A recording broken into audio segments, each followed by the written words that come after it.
कहते हैं नदी किनारे रूखड़ा जब तब होए विनाश। वही हाल है नेपाल का। नेपाल उस नदी के किनारे खड़ा है जो उफन रही है, यानी कि चीन। और सीधे सीधे नेपाल का गर्त में जाना लगभग तय हो गया है। पूरी दुनिया एक अलग ही स्थिति पे खड़ी है, जहां एक तरफ इजराइल और सीरिया लगे हुए हैं, तो वहीं दूसरी तरफ अजरबैजान और आर्मेनिया, तीसरी तरफ रूस और अमेरिका, चौथी तरफ चीन और भारत। इसके अलावे अमेरिका ताइवान चीन के खिलाफ है, तो अमेरिका जापान भी चीन के खिलाफ है। वहीं इंग्लैंड भी चीन के खिलाफ है। यानी कि पूरा घटनाक्रम को अगर आप देखेंगे तो पूरी दुनिया उलझी हुई है और ऐसा लग रहा है जैसे इतिहास को दोहराया जा रहा है। इन सब के बीच भारत के हाथ लगा एक बड़ा हथियार, जो कि चीन की चिंता का कारण बन गया है। और चीन के नए नए चेले बने नेपाल का खुद का हाल बुरा है। लेकिन अब तिब्बत के बारे में नेपाल ने क्या कहा है, इसके अलावे बहुत कुछ, आइए जानते हैं इन खबरों को विस्तार से।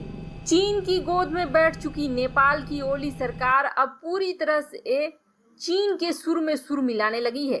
नेपाल की जमीन पर कब्जा करने वाले चीन में नेपाल के राजदूत महेंद्र बहादुर पांडे ने आरोप लगाया है कि भारतीय मीडिया पेइचिंग और काठमांडू को लेकर फर्जी खबरें दे रही है। उनका दावा है कि चीन ने नहीं बल्कि भारत ने नेपाल की जमीन को कब्जा किया है।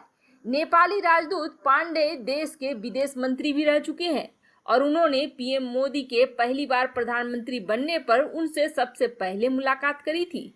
वैसे आपको बता दें, नेपाल के राजदूत का यह बयान ऐसे समय में आया है जब खुद नेपाल की मीडिया ने चीन के जमीन पर कब्जा करने का खुलासा किया था।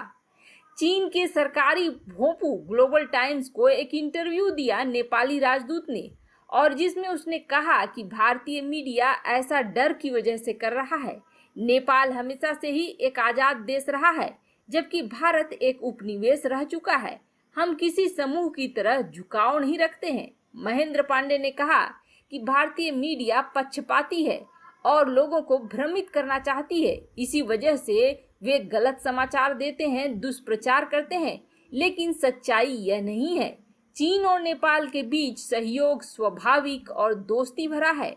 नेपाली राजदूत ने भारत के साथ सीमा विवाद पर कहा कि भारत के साथ हमारा लंबे समय से सीमा विवाद है।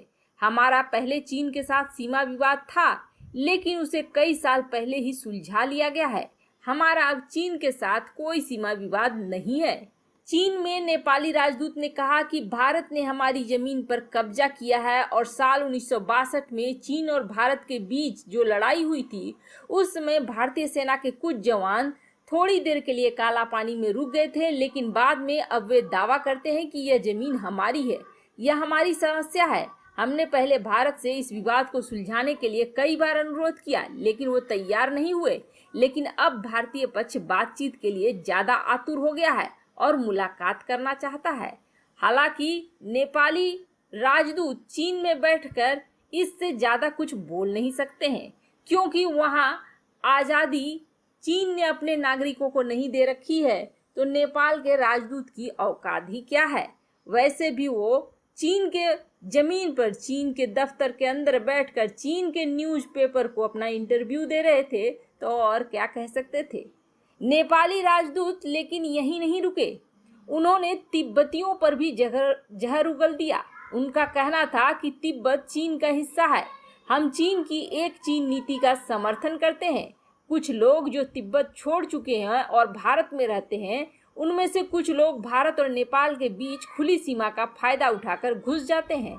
वे हमारे संबंधों को खराब करना चाहते हैं। हम इसे अनुमति नहीं देते हैं, हम उन्हें कंट्रोल करते हैं। हमारी जमीन का इस्तेमाल मित्र देश चीन के खिलाफ नहीं किया जा सकता है।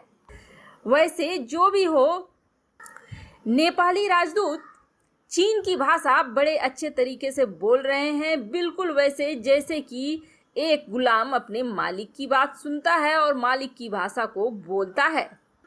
वहीं दूसरी तरफ भारत का खौफ चीन के जेहन में बहुत अच्छे से उतर गया है। वह मीडिया जो कभी भारत को डराने के लिए हर पल यह लिखती थी कि भारत चीन का सामना नहीं कर पाएगा, वह मीडिया अब उल्टे अपने ही चीन को समझाने में लगी हुई है। क्या भारत वही अमेरिकी नीति का इस्तेमाल कर रहा है जिसके अनुसार अमेरिका ने सोवियत संघ को बर्बाद कर दिया? क्या चीन के खिलाफ अब वही फैसला भारत ने ले लिया है? भारत को इस पूरे घटनाक्रम में एक बहुत ही कारगर उपाय मिला है।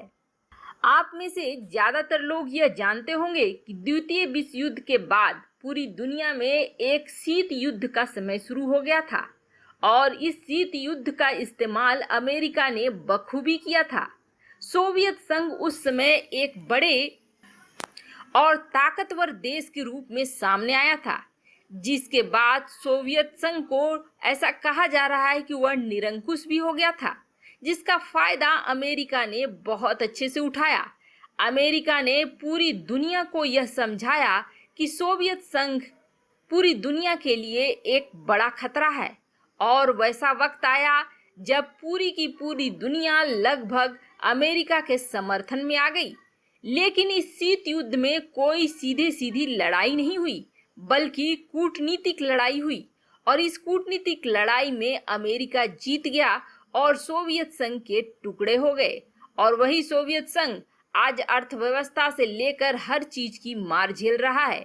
भले ही रूस हथियारों के मामले में काफी आगे निकल गया हो, लेकिन अर्थव्यवस्था के मामले में अमेरिका आगे से आगे बढ़ता चला गया। चीन की न्यूज एजेंसी सिन्हुआ यही रिपोर्ट कर रही है। सिन्हुआ का कहना है कि चीन के खिलाफ भारत ने कुछ ऐसा ही माहौल पूरी दुनिया में बना रखा है। भारत की तरफ अभी लगभग पूरी दुनिया, यूरोप, अमेरिका और भी विभिन्न देश लामबंद हो चुके हैं और सबकी नजरों में चीन बुरी तरीके से गिर गया है। चीन की छवि दुनिया में ऐसी गिरी है कि धीरे धीरे उसकी अर्थव्यवस्था से ज्यादा लोगों ने किनारा करना शुरू कर दिया है। ज्यादा से ज्यादा देश उसकी चीजों का बहिष्कार कर रहे हैं और इसका सीधा प्रभाव चीन की अर्थव्यवस्था पर पड़ने वाला है और कहीं ऐसा न हो जाए कि यही चीज चीन की बर्बादी का सबसे बड़ा कारण बन जाए। वैसे आपको बता दें, सिन्हुआ की इस रिपोर्ट में सच्चाई तो है ही। वहीं दूसरी तरफ भारत के डीआरडीओ ने एक बड़ा फैसला लिया है। हाल ही में एक खबर आई थी कि डायरेक्ट एनर्जी विपणन पर डीआरडीओ तेजी से काम कर रहा है। अब लक्ष्य रखा गया है कि अगर लड़ाई होती है तो उससे पहले भारत के पास लेजर हथियार तैयार हो जाए, ताकि उनका इस्तेमाल सेना के ऊपर करने के साथ साथ हथियारों को, टैंकों को, मिसाइलों को और हेलीकॉप्टर से लेकर लड़ाकू विमानों तक किया जा सके। हालांकि कथित तौर पर यह भी कहा जा रहा है कि भारत ने इन हथियारों को लगभग अपना अंतिम रूप दे दिया है और अगर चीन के साथ लड़ाई होती है तो भारत इन हथियारों का इस्तेमाल करने से चूकेगा नहीं। आपको क्या लगता है, नेपाल का हाल भी तिब्बत की तरह होने वाला है? कमेंट कर अपनी राय जरूर बताएं।